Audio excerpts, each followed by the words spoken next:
தோழமையில் அனைவருக்கும் என்னுடைய வணக்கத்தை தெரிவித்துக் கொள்கிறேன். நான் உங்கள் தோழி நாகசித்ரா. நான் ஒரு பொருள் வாங்குறேன், அதுல நான் நினைச்ச மாதிரியான குவாலிட்டி இல்ல ஒரு சர்வீஸ் நான் அவைல் பண்றேன், அதுல அவங்க சொன்ன டேர்ம்ஸ் அண்ட் கண்டிஷன்ஸ் அவங்க ஃபாலோ பண்ணல, அதுல நிறைய விதமான குறைபாடுகளை நான் பாக்குறேன்.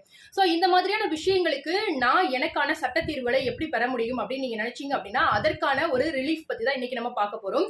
சோ என்ன அப்படின்னு பாத்தீங்கன்னா, நீங்க வாங்கக்கூடிய பொருள்கள்லயோ இல்ல நீங்க அவைல் பண்ணக்கூடிய உங்களுடைய சேவைகள்ல ஏதேனும் குறைபாடுகள் இருக்கு அப்படின்ற பட்சத்துல உங்களுடைய குறைபாடுகளை நிவர்த்தி செஞ்சுக்கிறதுக்காக நீங்க கன்சியூமர் ஃபோரம்ஸ் அணுகலாம். சோ அந்த மாதிரி நீங்க போகும் பொழுது உங்களுக்கு எந்த மாதிரியான குறைபாடுகள் இருக்கோ அதற்கு ஏற்றபடியான இழப்பீடுகளையும் நீங்க பெற்றுக்கொள்ளலாம்.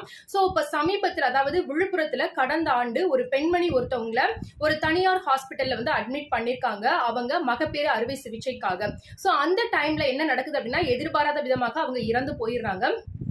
சோ அவங்களோட கணவர் என்ன பண்றாங்க அப்படின்னா, இந்த ஒரு விஷயத்தை பத்தி இந்த கன்சியூமர் ஃபோரம்ல மனு ஒண்ணு தாக்கல் பண்றாங்க. அதுல ஜட்ஜ்மெண்டா என்ன வருது அப்படின்னு பாத்துட்டீங்கன்னா, அதிகப்படியான மயக்க மருந்து கொடுத்த காரணத்தினாலதான் அந்த பெண்மணி இறந்து போயிருக்காங்க அப்படின்னு சொல்லிட்டு, சோ அதனால 50 லட்சம் ரூபாய் இழப்பீடு அவங்களுடைய கணவருக்கு கொடுக்கணும் அப்படின்ற மாதிரி அந்த ஒரு தீர்ப்பு வந்திருக்கு.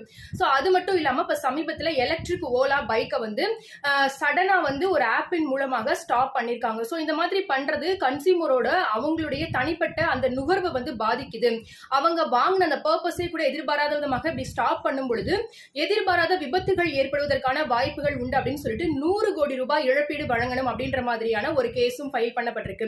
சோ நீங்களும் இதே மாதிரி உங்களுக்கு உங்க சம்பந்தப்பட்ட பிரச்சனைகளுக்கான ரிலீஃப் நீங்க எப்படி பெறுறது அப்படின்னு நீங்க தெரியல அப்படின்னு நீங்க நினைச்சீங்க அப்படின்னா, கண்டிப்பா இதை பத்தின ஃபுல் டீடைல்ஸ் வேணும் அப்படின்னா நீங்க கமெண்ட்ல சொல்லுங்க.